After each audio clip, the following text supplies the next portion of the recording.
Hey, welcome to the Willie Mooch channel. I'm your host, the bad brains of the business, the best in the business with the lowest budget, poorer than the rest, more righteous nonetheless. Yes.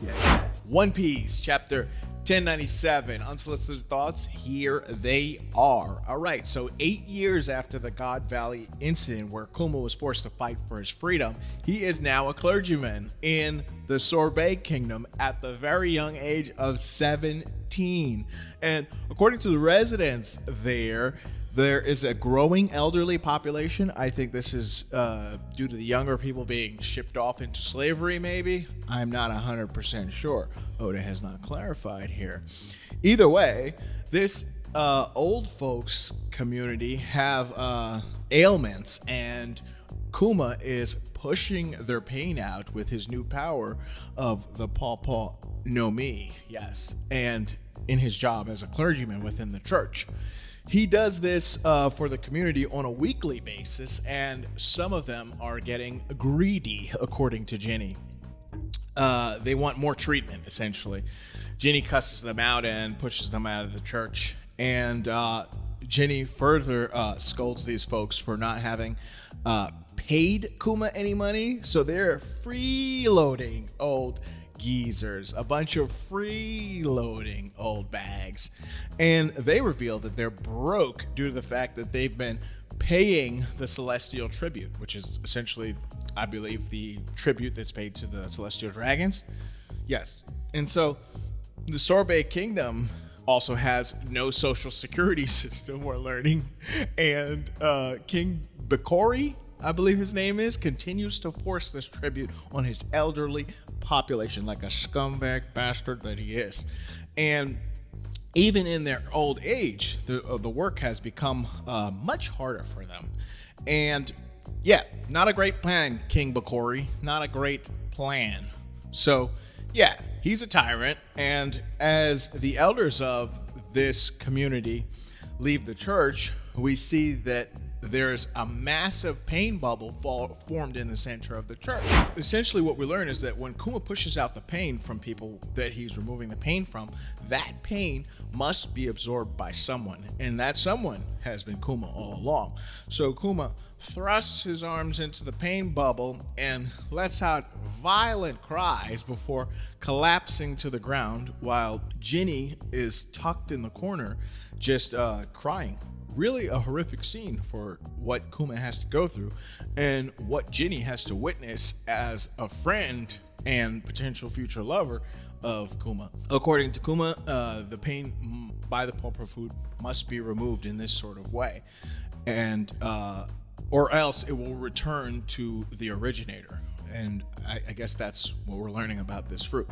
Okay, so 13 years post the God Valley incident, Ginny pops the question to Kuma. She's like, hey, dude, let's get married, she says. And Kuma's like, hell no, because he knows that he's a buccaneer and that if his blood mixes with hers and they happen to have a child together, that will mean that their child is at risk of being hunted down by the world government. They're not safe, and Kuma understands that. Yep, so he's essentially resigned to allow his race to die out of empathy for the potential life of his newborn child. Yes, very sad stuff here. I wonder what changed that prompted them to end up, getting together and actually having this child. What changed between what we're seeing here and then what happens in the future when Bonnie is born? Okay, so carrying on, Kuma receives a newspaper clipping, and in that clipping, there reveals Dragon, a freedom fighter who has recently received a bounty. 16 years post the God Valley incident, we see that the royal army has been terrorizing the Sorbet kingdom and abducting its citizens, yes, conscripting them into slavery, to be exact. Having been a former slave himself, Kuma is outraged by this, and he launches an attack on the royal army. So after a massive scrimmage between Kuma and the royal army, he is eventually overpowered and imprisoned. Yes, Kuma is imprisoned for this mayhem that he has inflicted upon the kingdom of Sorbet. And King Bakori's response to the southern part of the island, not being able to pay tax is to secede from them. Meaning cutting them off from whatever resources you would receive as being a part of the entire kingdom. So they'll no longer be a part of the government. They will no longer receive support for the elderly population, is my understanding. Not a great plan, Bakori. Not a great plan. So, yeah, showing his colors again, this King Bakori. Very scumbag-ish. No, not ish. He is a scumbag, okay?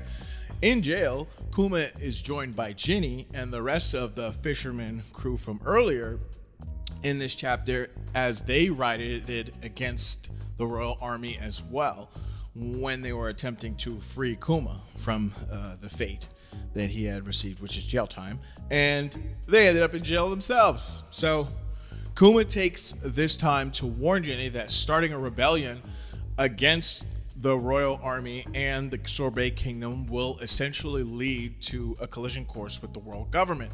And just then, Ivankov himself and Dragon bust into the prison. Bam!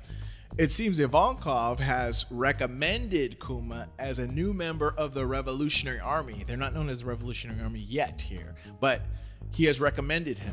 And there's a line here that has all my friends in an uproar as Kuma asks Dragon while they're on the boat together where he has trained, and Dragon says that he was once a Marine. I always thought Dragon was a Marine, but some of my friends are telling me that this is new information.